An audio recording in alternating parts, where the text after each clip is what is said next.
Do not fear evil spirits, even suffering. Do not fear people, up to the point of do not even fearing death. Isang malaking kalayaan ang makahulagpo sa takot. Acts 4:13, when they saw the courage of Peter and John and realized that they were unschooled, ordinary men, they were astonished. And they took note that this man had been with Jesus. Nung panahon ng Panginoon, society was very highly stratified. May high society, may low society, there was no middle class. At yung mga ordinaryo, mga tao, talagang nangangayupapa doon sa mga special na tao, sa mga edukado, sa mga mayaman at makapangyarihan. Pero nagtaka ang lahat kung bakit ang lakas ng loob nila Pedro at ng kanyang mga kasamahan.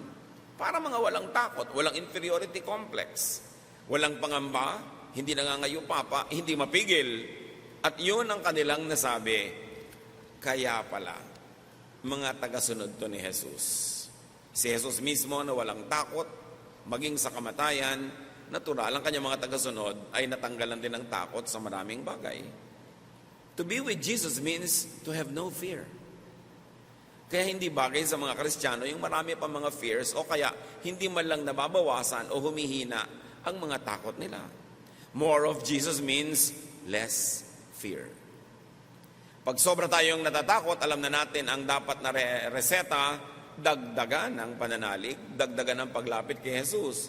The choice is yours. If you're going to be afraid, or if you're going to believe. How do we go to the point as to not have fears? Have no dark or dirty secrets. Malaking takot ang ibinibigay ng mga sikreto natin, lalo yung mga marurumi at madidilim na mga sikreto. Mga krimen na nagawa, mga pagkukulang, mga pagtataksil, pandaraya, pagnanakaw. You create even your own shadows. At ang mga taong may mga malalakit, madidumit, maruruming mga lihim, ay maraming takot sa buhay.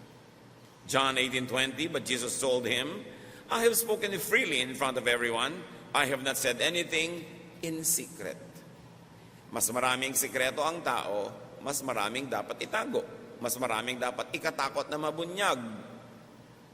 So don't be blackmailable.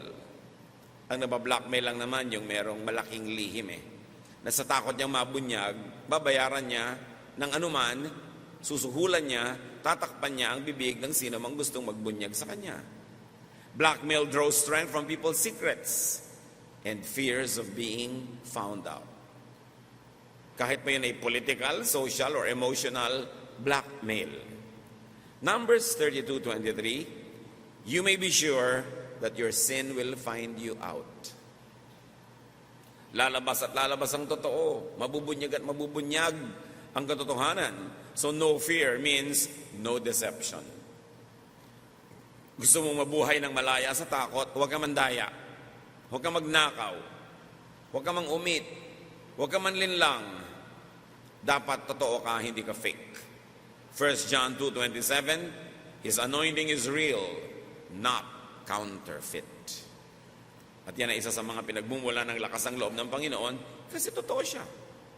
So in your life, don't be blackmailable or how not to fear being exposed.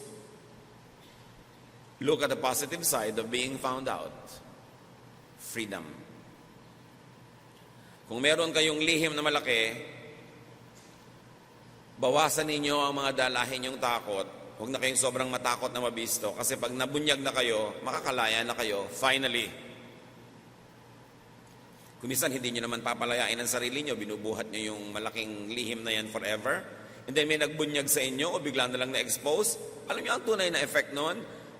Aside from the momentary discomfort, kahihiyan, pag-uusig, pagbabayad, ang tunay na matagal na bunga sa buhay nyo noon, kalayaan, lumaya kayo sa pagtatago. People who have many secrets have many fears. And so, set yourself free. John 8:32, the truth will set you free. From what? From falsehood and ignorance. From hiding. From needless suffering. From fear itself.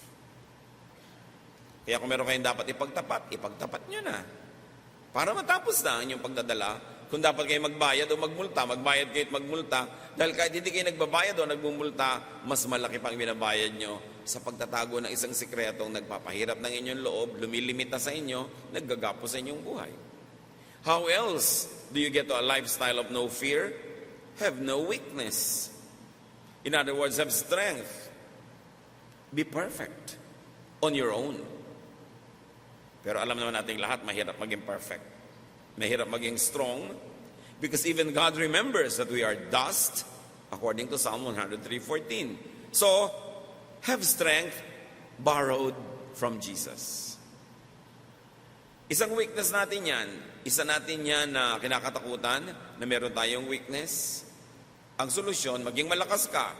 Sarili mong kalakasan o kung kulang, humingi sa Panginoong Yesus.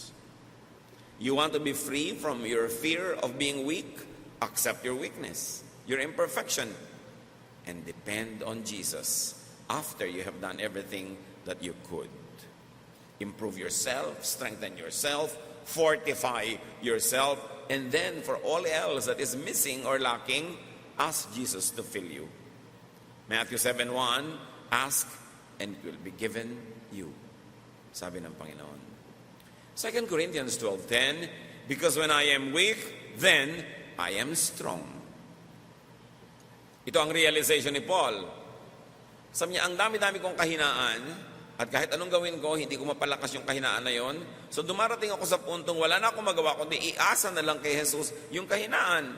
At dahil iniasa ko yung kahinaan, naging kalakasan, therefore, I will celebrate my weaknesses because as long as I submit my weaknesses to Jesus, they become strengths. So isuko sa Panginoon. Weakness surrendered to Jesus becomes strength. So huwag mabuhay sa takot na hindi ko to kaya, kasi kaya ni Jesus. Baka mamatay ang asawa ko, hindi ko makaya. Kaya ni Jesus at tulungan ka. Baka magkasakit ako at maghirap, hindi ko kaya. Kaya ni Jesus at tulungan ka. Paano ko ako'y nabigo? Paano ko may nangyari sa akin? Paano ko nasunog ang aking bahay? Nalugi ang aking negosyo? O nawala ang aking papa? Kaya ko ba? Kaya mo. Basta nagpatulong ka sa Panginoon. Philippians 4:13, I can do everything through Him who gives me strength. Kaya yung mga iba sa takot na mawalan, hindi na lang nagsisikap na magkaroon. Sa takot na iwan ng lover, hindi na lang nagkakaroon ng lover. Sa takot na iwan ng kaibigan, hindi na lang nakikipagkaibigan. Sa takot na malugi, hindi na lang nagdenegosyo. Sa takot na mabuhay, pinapatay na lang ang sarili quietly every day. But must you live in such kind of fear? Your strength becomes your weakness when you put Jesus in the equation. So, don't be afraid to live. Get a life. Mamuhunan. Pagtubuin ka ng Panginoon, salamat. Kung nalugi ka, you and the Lord can handle it. Nawalan ka, you and the Lord can handle it. Dapat lang ang hindi mo mawawala sa buhay mo si Jesus. At pupunan niya, palalakasin ka sa lahat ng bagay. How else do you have no fear? Have no false image. Kakambal na kapatid yan nung dapat totoo ka. No false projections, no lies. Therefore, be truthful. Yung nagyayaman-yamanan ka, hindi ka naman talaga mayaman, so takot kang mabisto. Yung wala kang pera, may mga kasama ka, magkakainan, ayaw mong aminin, so sabihin mo, busog ka. Ba't di mo nalang sabihin, wala akong pera. Kung ililibre nyo ba ako, di kakain ako. Kung hindi, antayin ko na lang dito sa labas. Yung nagtatali-talinuhan ka, may joke, hindi mo naman naintindihan, nakikitawa ka dahil tumawa na yung iba. Kasi hindi mo naman naintindihan kung bakit nakakatawa yun. May nadinig kang isang word na hindi mo maintindihan, nagpapanggap ka na intindihan mo pero nakaka-insecure. So why don't you just be truthful? Do not deceitfully hide your weakness so you have no false image to keep. Of course, we mean essential and fundamental weaknesses, not cosmetic. Hindi naman kasalanan na may peklat ka, takpan mo. Lagyan mo ng makeup. Hindi naman kasalanan na numinipis yung buhok mo, dinagdagan mo ng extensions. Hindi yun ang mga sinasabi nating huwag takpan. Cosmetic lang yun. It has no moral value at all. It's only aesthetic. But, in big things in your life, be truthful. So you don't have to hide anything. Admission sets free. Hindi ko alam ano ba yon? Pakipaliwanag. Hindi ako marunong ng ganyan, pakituruan ako. Hindi ko po naintindihan ang utos ninyo. Pwede po bang ulitin ninyo? Kesa magpanggap ka na intindihan, susundin mo, mali yung ginawa mo, napagalitan ka, namultahan ka pa. It creates a lot of fear. Romans 7:18-19, I know nothing good lives in me, that is in my sinful nature. For I have the desire to do what is good, but I cannot carry it out. For what I do is not the good I want to do. No, the evil I do not want to do, this I keep on doing. Paul speaking. Sabi niya, alam niyo, yung gusto kong gawing mabuti, yun naman ang hindi ko magawa-gawa. Yung masamang ayaw kong gawin, ang totoo, doon na lang lagi umuwi. Yun ang nagagawa ko. At dahil inaamin niya yon, parang sugat na tinatanggal ang takip para malinis, malanggas, magamot. Hindi pwedeng takpan ng sugat at asahan mong gagaling. Hindi pwedeng takpan ang mga kamalian na hindi na itutuwid dahil ito'y hindi na maitutuwid pa kailanman. Admission could also win sympathy, if not understanding or even support.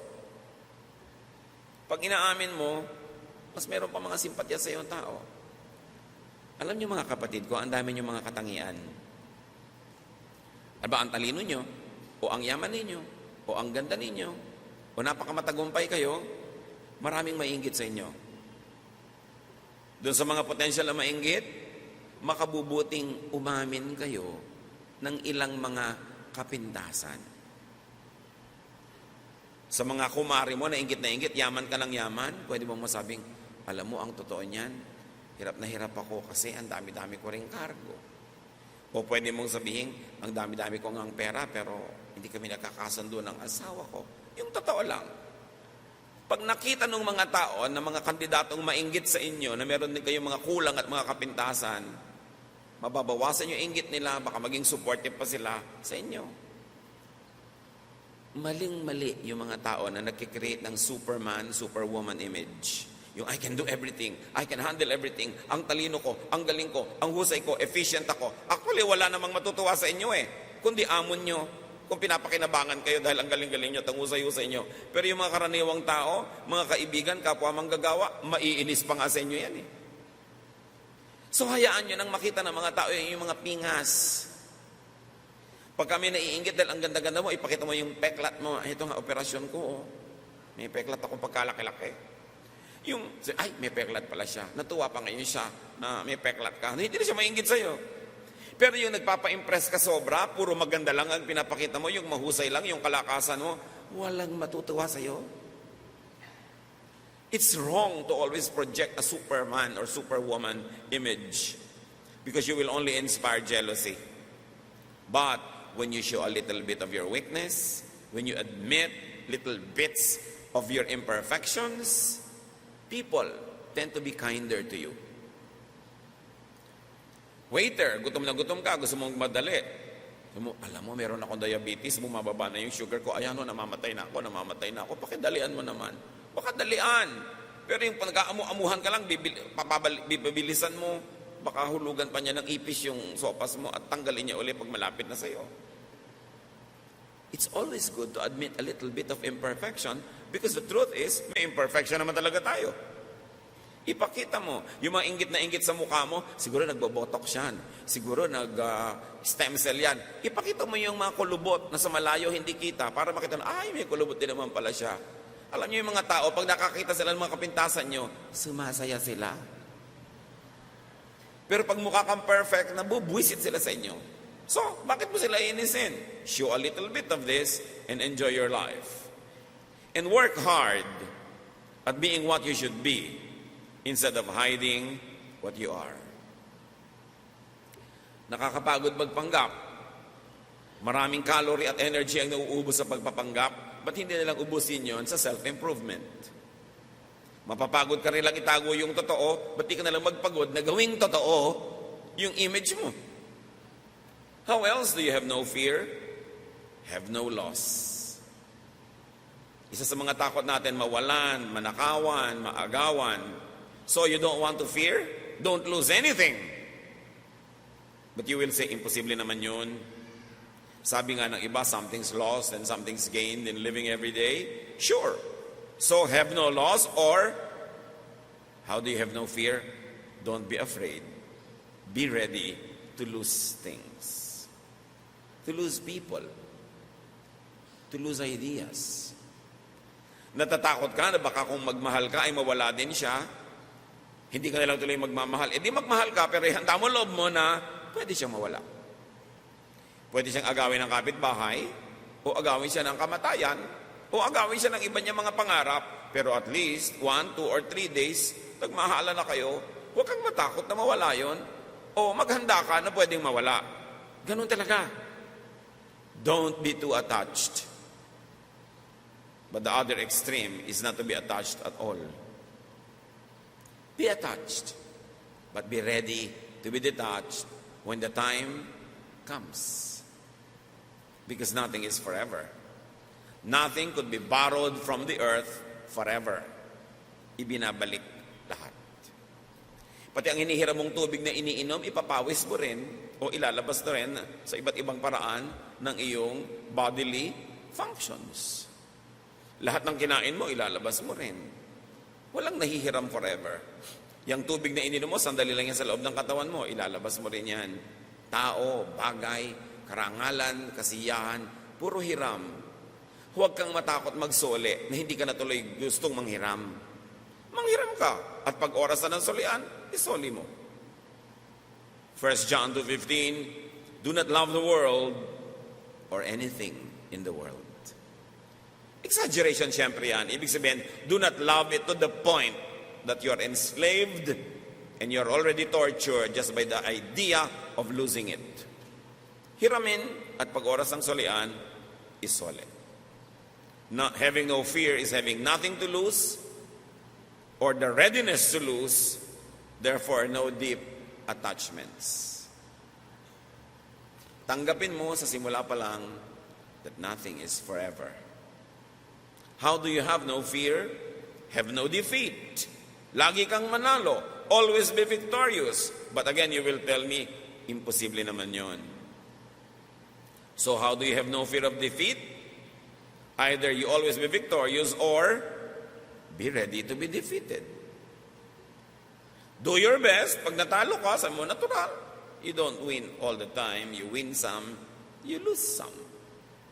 Something lost, something's gained every day.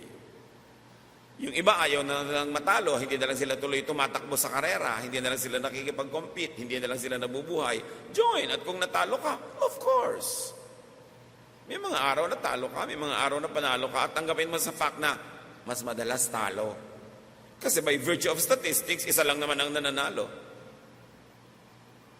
Sumali ka sa beauty contest, ikaw ay 17th runner-up, pwede na yun.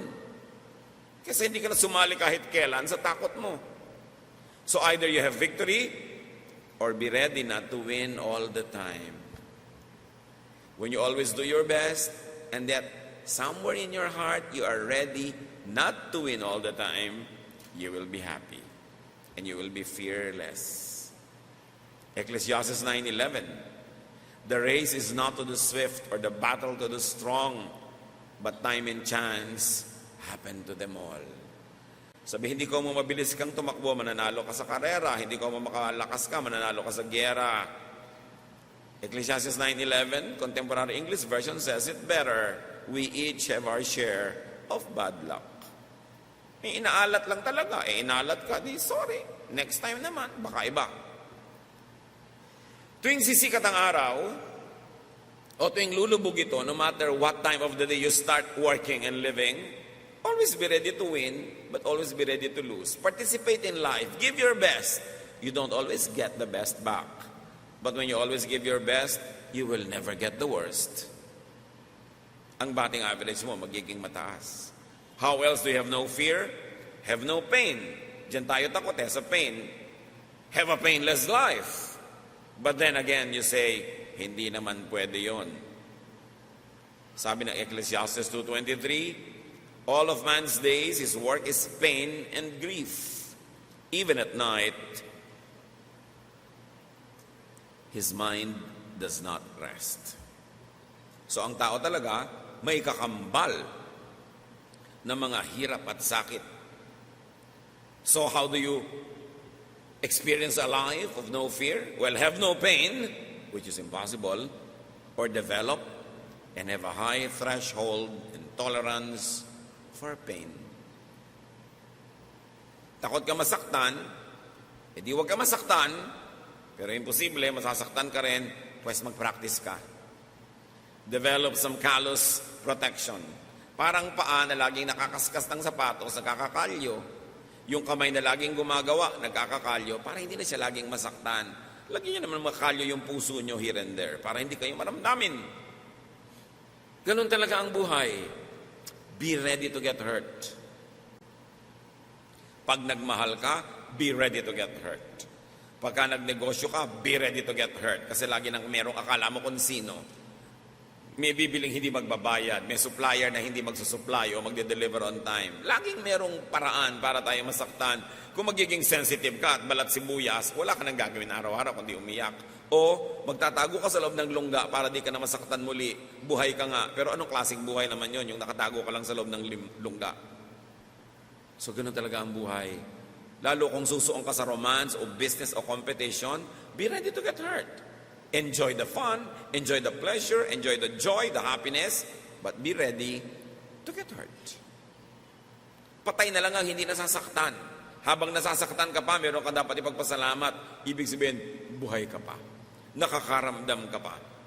Huwag kayong magulat kung may problema o hirap ang buhay. Because we live in an imperfect world. 1 Peter 4:12, do not be surprised at the painful trial you are suffering, as though something strange were happening to you. Ba't kayo nagugulat? Nagdurusa kayo. Natural lang. Kasama yun sa buhay. How else do you have no fear? Have no nightmares. Huwag kang magkaroon ng mga bangungot, mga takot, but this might require avoiding sleep. Therefore, impossible.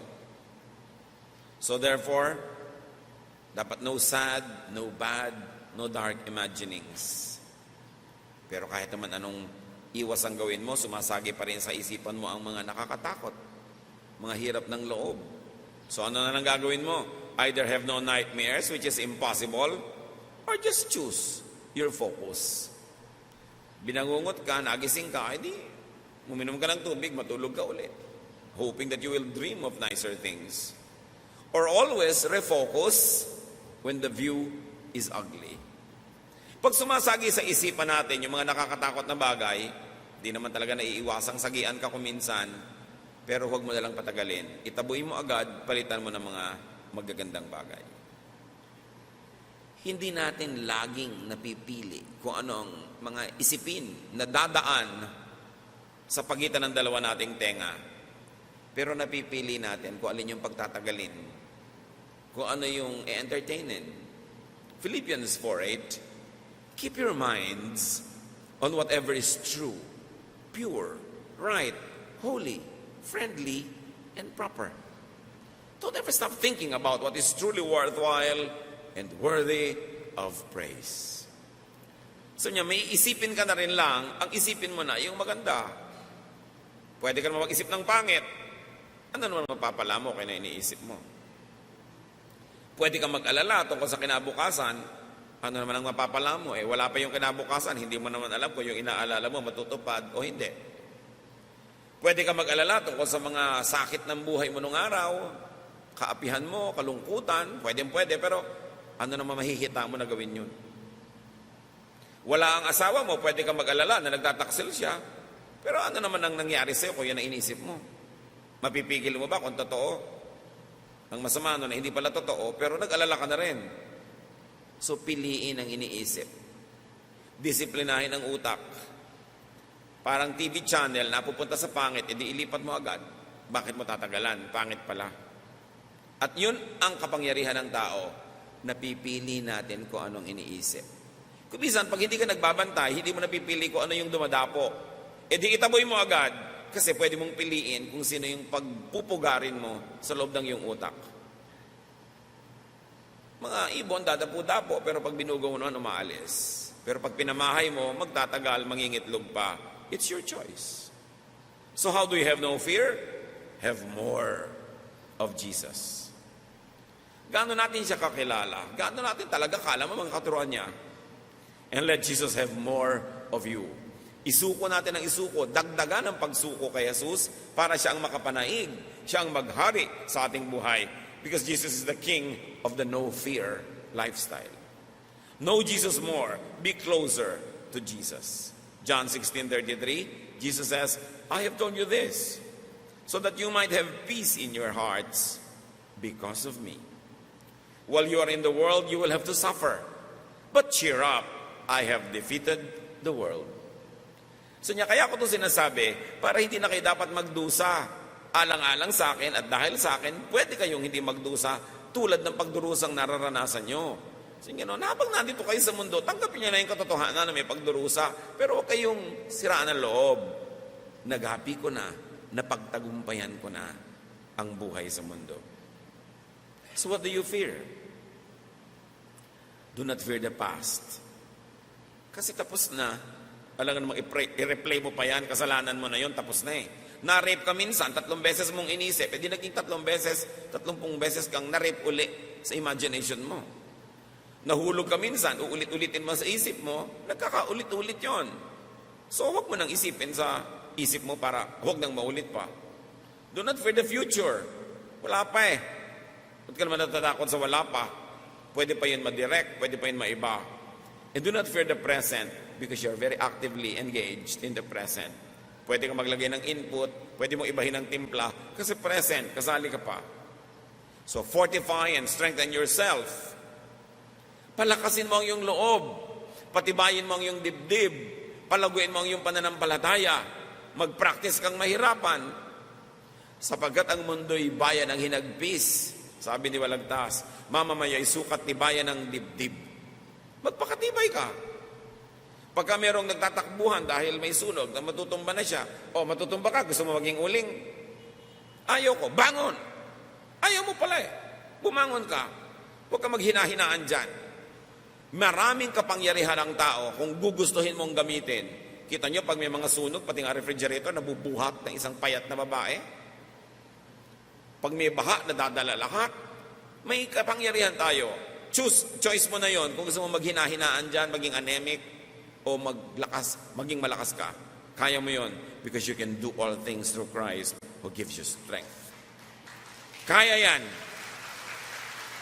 Pagka hindi ko na yata kaya, magtigil ka, nag-iinarte ka lang, kaya mo yan. Hindi mo na lang yan kaya kung patay ka na, buhay ka pa eh. At pag may buhay, may pag-asa. Desensitize yourself. Huwag balat sibuyas. Develop mga kalyo sa buhay. Yung mga ano ko po yung asawa ko, ng babae na naman. Ilang beses na bang ng babae? 39 na po. Hindi ka pa nasanay. Huwag mo siyang pansinin. Pinapansin mo pa kasi. Kung nagbago, salamat. Kung hindi, alangan namang wala ka nang gawin kung magdusa buong buhay. Make your own life. Wala pala siyang 6 na buwan. Make your own life. Alangan namang wala kang ginawa, kundi hanapin siya, sundan siya. Pati ka gumawa ng buhay mo, eh ayaw pala niya kasalo ka sa buhay niya. Kaya mo yan. Huwag ka magdrama. Kailangan nang hanapin mo, ano ba ang lakas ng Panginoon na pwede kong gamitin? Diba? Parang yung babaeng balo. Walang-wala po kami, yung mga anak ko, kukuhanin na ng mga nagpautang sa amin, gagawing slaves. Sabi ng propeta, ano bang meron ka sa bahay mo? Huwag mong isipin yung bahay ng iba, ano yung meron yung iba. Ikaw, anong meron ka? Eh, wala po, konti lang langis. Yung palang meron ka eh, bumalik ka. Pinarami ngayon, kasi meron naman siya nun eh. Basta meron ka kahit isang patak, pwedeng paramihin niya ng Diyos. So anong meron ka? Meron at meron ka, hindi pwedeng wala. Huwag mong sasabihin sa buhay yung walang-wala ako. Kasi pag sinabi mo yon, pati yung mga nandyan, hindi mo napapansinin. Kasi lilinlangin mo na rin yung sarili mo na talagang wala nga para magmukha ka lang tama. Meron, hindi pwedeng wala. Huwag kayong umasa kahit kanino, huwag kayong bubuntot-buntot susunod-sunod. Kung ayaw niya sa inyo, mabuhay kayo ng sarili niyo. May asawa kayo na ayaw kayong pansinin, huwag niyong pagtaksilan, huwag niyong itapon, pero make your own life. Idinadown ka ng magulang mo, di i-up mo yung sarili mo. Binabaliwala ka ng iba, di pahalagahan mo yung sarili mo. Desensitize yourself. Huwag manipis, huwag maramdamin. Huwag po lang nang ginawa ko di magdamdam, magtampo, maghinanakit, sumama ang loob, magdrama, para kayong halaman dyan na maluloy ng maluloy ng maluloy. Alam niyo yung tampuhin, yung madrama, lagi may samaan ang loob, pumapangit. Nakakita na ba kayo ng ang ganda-ganda? So, ang ganda-ganda mo, bakit? Marami kong samaan ng loob. Meron bang ganun? Kitang-kita mo sa mukha. So, maawa kayo sa sarili ninyo. Kung may nang aapi sa inyo, ibangon nyo inyong sarili. Make your own life. Make your own orbit. And philosophize. Dapat kasi, para matahimik tayo sa buhay mga kapatid, may paglagyan. Ba, may kutsara kayo nakakalat. May paglalagyan ba kayo sa bahay? Sa lalagyan ng kutsara. May nakakalat na plancha, saan nyo ilalagay? Doon sa may cabinet. O sa ibabaw ng plantsahan. Merong tornilyo, saan nyo ilalagay? Sa toolbox. O doon sa lalagyan ng mga tornilyo. Pag may nangyayari sa buhay nyo, dapat kayo may paglagyan. Pag nailagay nyo na doon, tahimik na kayo. O halimbawa, yung asawa nyo, hindi na matuto, lagi na lang puro mali. Saan nyo ilalagay? Sabi nyo, tao kasi, hindi perfect. Pag nailagay nyo na doon, tahimik na kayo. Pagka yung, bakit mainitin ang ulo ng nanay mo? Mataas ang sugar. May pinaglagyan ka na, naintindihan ko na. Bakit kayo mahirap? Kasi tamad ako. O di, alam mo na. May pinaglagyan ka, hindi ka nakikipagtunggali. Dapat may paglagyan. Ano ba nga kinakatakutan nyo? At sa inyo yan dapat nilagay. Dapat yung isipin nyo. Kasi pag nailagay na, nagkakaroon ng kaayusan ng buhay. Mga Pilipino, meron ang laking defense mechanism sa lahat ng kabiguan at hirap. Sasabihin nila, ganyan lang talaga. Pero dapat huli. Ang dapat yung unang philosophy at paglagyan. Sasabihin nyo, hindi dapat ganyan. Ano ba? Ang hirap-hirap natin, 3 generations na, pag sinabi mong ganyan lang talaga ang buhay, wala ka nang gagawin para ayusin ang buhay mo. Pero pag sinabi mong hindi dapat ganyan, makakahulagpos ka sa kahirapan. Lahat ng member ng mahihirap na pamilya, mahihirap na angkan, na umasenso, kasi hindi nila tinanggap. Sukdo lang, lumayo sila, nagpakaiba-iba, pero hindi nila tinanggap na maging kamukha lang sila ng mga kamag-anak nilang mga maralita, umaasenso sila. Dapat huwag mong tanggapin. Naaapi ka, huwag mong tanggapin. Huwag mo sabihin ganyan lang talaga. Hindi ako dapat naaapi. Therefore, papalakasin mo ang sarili mo. Kung ipagtanggol mo yung karapatan, gagawin mo. Huwag mong tanggapin na ganun ka lang. Pero kailan sinasabi yung ganyan lang talaga? O nagka-cancer ka, stage 7, wala ka nang magawa. Alam mo, makipaglaban ka pa doon. Magalit ka pa sa Diyos. Sasabihin mo na talaga, ganyan talaga ang buhay. May nagkakasakit, may hindi. Kailan mo ilalagay yung ganyan talaga? Kailan mo ilalagay yung hindi dapat ganyan? Dapat mong isipin kung alin doon at saan ka lalaya. Truth sets free. Dapat ay merong pagkalagyan ka sa loob mo at sa pag-iniisip mo. Ang bait-bait mo, ang husay-husay mo, bakit ang lahat nagiging problema? Sasabihin ng iba, pagsubok. May pinaglagyan na siya, therefore tahimik na loob niya. Naintindihan nyo, may dapat paglagyan. Saan ko ilalagay itong iniisip ko na to? Hindi ko talaga maintindihan. Pagsubok. Sino ang model mo? Si Job. Okay, may pinaglagyan ka na. So hintayin mo na lang ang deliverance ng Panginoon at huwag ka na makipagtunggali sa nangyayari sa buhay mo ngayon dahil kahit ka naman nakikipagtunggali, walang mangyari. Pero alam mo rin na meron kang model doon sa mga nakipagtunggali. So dapat iniisip natin, aling model ang pipiliin ko ngayon? Aling philosophy ang i-apply ko sa buhay ko ngayon? At alin dapat? Yung magpapalaya sa iyo ngayon. Yung magbibigay sa iyo ng ginhawa, ng liwanag, ng kasiyahan, ng kalayaan. At kung ayaw nating matakot mga kapatid, dapat din nating isipin, do not scare people. Maraming tao takot din. Huwag nyo nang dagdagan ng takot. Mga lalaking nagmamacho-machohan ng mga naglalakas-lakasan ng loob, may takot din yan. So ikaw naman babae, daddy, pinakasalan kita, ayoko maghirap, baka maghihirap tayo. Dinadagdagan mo yung fear niya. Diyos ba siya? Alam ba niya na hindi kayo maghihirap? Sinisikap niya na bigyan ka ng mabuting buhay, pero kung hindi nagiging mabuti, dumadaan kayo sa mga pansamantalang paghihirap, palakasin mo loob ng iyong kapwa, kaysa sisihin mo, takutin mo, at lalo mo siyang i-down. Kailangan, bawasan mong takot niya. Alam mo na yung anak mo mahira sa math. Ilang beses nang bumagsak. Sasabihin pa, pag bumagsak ka pa, Finish the sentence. Di dinadagdagan mo yung takot. Kaya may iba nagpapakamatay, tapos anak, ba't ka nagpakamatay? Para yun lang. Tinakot mo eh. Pwede mo sabihin, alam mo, gusto ko mataas ang grade mo para sa sarili mo at para rin sa kasiyahan namin. Pero anak, kahit ano pang abutin ang grade mo, mahal pa rin kita. Kaya lang, may premyo ka kung mataas. Kung wala, magbunot ka ng bahay maghapon. Pero mahal pa rin kita. Huwag niyong takutin ang tao, lalo't alam niyo na yung weakness niya, doon niyo patatakutin. Do not trivialize the fears of others. Takot yung asawa niyo sa daga. Sabi niyo, daga lang eh. Tapos aabutan mo pa ng daga, ihuhulog mo pa sa loob ng bra niya yung daga. Daga lang yan, huwag ka matakot. Takot siya eh. Ikaw hindi. Ang reality mo, hindi nakakatakot ang daga. Pero ang reality niya, nakakatakot yon. Igalang niyo ang kanya-kanyang mga realities. Huwag niyong babaliwalain yung mahalaga sa isang tao. Birthday lang eh. Gusto mo pang maalala. Gusto niya eh. Di alalahanin mo kasi mahal mo siya. Huwag mong babaliwalain kung anong mahalaga sa kapwa. At lalong huwag mong mamaliitin ang kinakatakutan niya. Salamat ka, hindi ka takot. Pero kung takot siya, igalang mo yung takot niya at huwag mo nang palalain pa. Help those who have fears. Hindi binaliwala ni Jesus kahit kailan ang mga takot ng mga tao na kapaligid sa Kanya. Pero minahal niya, tinanggap niya, tinuruan niya, pinalakas niya ang loob, nakalaya yung mga tao. Lahat tayo, may kani-kanyang hila na mga pabigat. Dapat lahat tayo makalaya. Pero sa pagpapalaya nyo sa sarili nyo, huwag nyong ipasa sa iba ang mga pabigat ng buhay nyo. Huwag kayong magpagaan ng dibdib dahil nailipat nyo at napabigat nyo ang dibdib ng iba. Dapat meron tayong pananagutan sa isa't isa. Amang Diyos, salamat dahil pwede kaming lumapit. Pwede naming idaing sa inyo ang aming mga hirap. Binigyan nyo kami ng mga lakas para ito'y pagtagumpayan. At sa mga panahong di namin makaya, binibigyan nyo rin kami ng pagpapatawad, pagpapalakas ng inyong mga himala. Napakabait nyo sa amin, salamat po.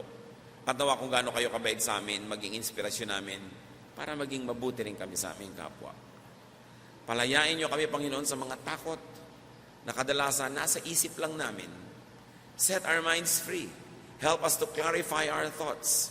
Bigyan mo kami ng kaliwanagan at nang makalaya kami sa mga iba't ibang kadiliman na kinabibilangguan ng aming espiritu. Pagbulay-bulayan natin mga kapatid ang mga katotohanan ito, palayain nyo inyong mga sarili sa pangalan ng Panginoon. What do you fear? Set yourself free. Do what it takes to be free. Do what you can and leave the rest up to Jesus. And also, set other people free.